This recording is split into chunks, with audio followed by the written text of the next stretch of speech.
Inilah kisah seorang pemuda kaya yang menyamar jadi office boy. Kekasihku adalah karyawanku. Versi Kauri TV, episode 239. Apandi pun menyaksikan itu semua, hingga karyawan tersebut dikeluarkan alias dipecat dari perusahaan cabang tersebut. Apandi tidak bisa melakukan apa-apa, karena dirinya itu masih belum mendapatkan informasi yang akurat, dan juga belum mendapatkan siapa saja orang yang terlibat dengan semua ini. Kemudian, Apandi itu, saat membersihkan lantainya, dia juga kena semprot atasan tersebut. Namun, Apandi hanya bersikap sabar saja, meskipun hinaan dan cacian dilontarkan kepada dirinya, karena atasannya sudah capek memarahi Apandi. Namun Apandi tidak ada respon sama sekali, sehingga atasan tersebut pun keluar dan meninggalkan ruangan tersebut. Begitu juga Apandi. Selepas semuanya rapi dan bersih, Apandi pun meninggalkan ruangan tersebut dan ke ruangan berikutnya. Setelah permisi dan meminta izin masuk untuk membersihkan ruangan, Apandi pun langsung masuk, meskipun orang yang di dalam belum memberikan aba-aba untuk masuk. Di situ, Apandi kena marah kembali. Apandi dimarahi habis-habisan. Bahkan orang tersebut pun berkata, "Kamu tahu aku itu siapa?" Lalu Apandi menjawab, "Saya tahu. Ibu hanya seorang karyawan juga di sini. Sama seperti saya, hanya bedanya kita beda profesi, tapi tetap sama-sama mengharapkan gaji dari apa yang kita kerjakan," jawab Apandi. Dengan sontak, dia pun marah ketika mendengar jawaban Apandi itu. Dirasanya Apandi ini tidak menghargainya. Lalu dia berkata, "Kamu berani ya menjawab pertanyaan saya seperti itu?" Kata orang tersebut, "Emang ibu ini siapa di sini?" Tanya Apandi. "Saya adik dari pimpinan perusahaan di sini." "Emangnya kenapa?" Apandi pun langsung geleng-geleng kepalanya. Dipikirnya, sombong sekali wanita ini, baru juga jadi adiknya pemimpin perusahaan cabang. Bagaimana kalau jadi anak dari seorang pemilik perusahaannya? Pasti lebih sombong dari ini. Lalu Apandi berkata, "Oh begitu, iya deh.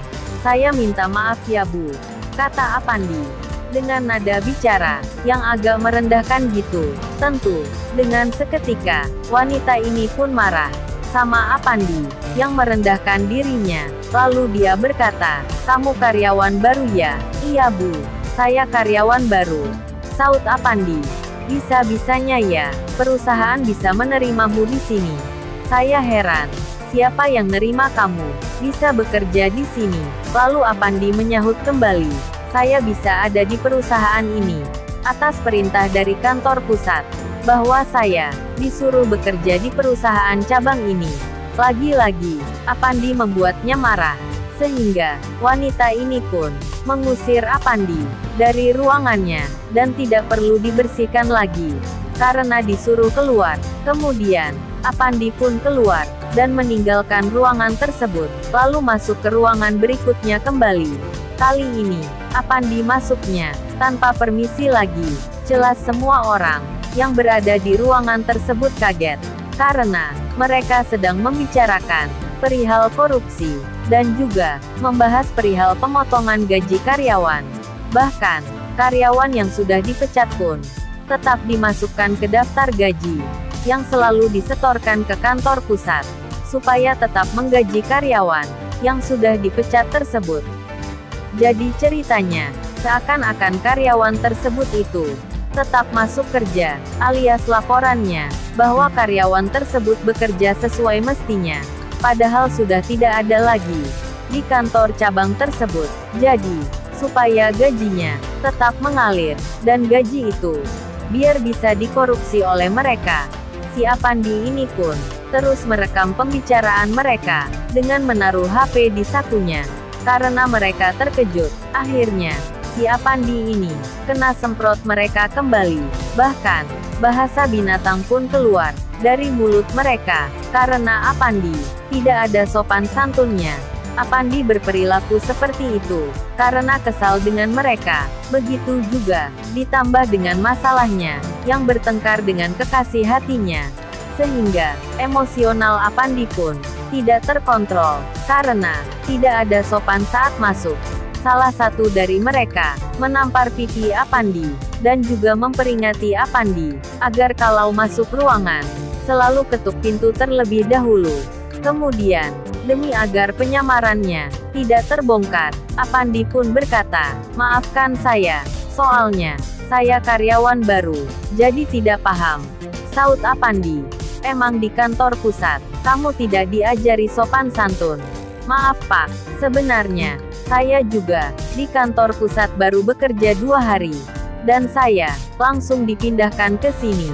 Jadi, saya belum mendapatkan kebiasaan-kebiasaan yang ada di kantor pusat. Saya minta maaf sebesar-besarnya atas kesalahan saya. Soalnya, saya ini dari kampung Pak. Maaf kalau saya kurang sopan terhadap Bapak Ibu yang hadir di ruangan ini," kata Apandi, yang bercerita perihal dirinya, bahwa dia dari kampung yang mengadu nasib ke kota. Sehingga semua hadirin yang ada di ruangan tersebut pun memaklumi kepolosan Apandi. Sudah biarkan saja dia masuk dan bersihkan ruangan ini, sama suruh bikin teh manis, kata seseorang yang memimpin rapat gelap itu. Akhirnya, orang yang menampar pipi Apandi itu pun mempersilahkan Apandi agar membersihkan ruangan. Namun, sebelum membersihkan ruangan, mereka menyuruh Apandi agar membuat teh manis untuk mereka. Lalu Apandi pun meninggalkan tempat tersebut untuk membuat teh manis. Setibanya di dapur, Apandi terkejut karena dapur yang ada di perusahaan cabang ini kotor dan tidak tertata dengan baik. Dapurnya itu seperti kapal pecah, berantakan dan tidak rapi karena lampu yang tidak begitu terang. Sehingga Apandi salah masukin gula, dia malah memasukkan garam ke dalam teh manis itu. Setelah Apandi selesai mengaduk isi gelasnya, dia pun kembali ke ruangan sebelumnya. Setibanya di sana, Apandi langsung menaruh teh manis itu di hadapan para hadirin yang ada di ruangan tersebut. Setelah semuanya ditaruh di atas meja mereka, Apandi pun kembali untuk menaruh nampan bekas tatakan gelasnya.